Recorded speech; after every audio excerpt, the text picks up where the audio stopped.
ఇదే కదా నీ కథ ముగింపులేనిదై సదా సాగదా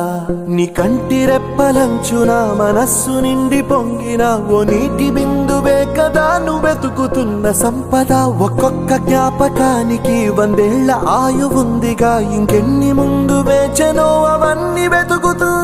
పదా మనుష్యులందు నీ కథ మహర్షిలాగా సాగదా మనుష్యులందు నీ కథ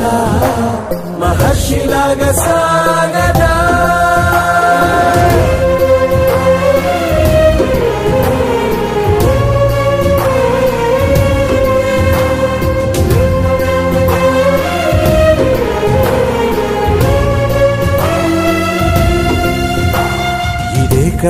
ఇదే కదా నీ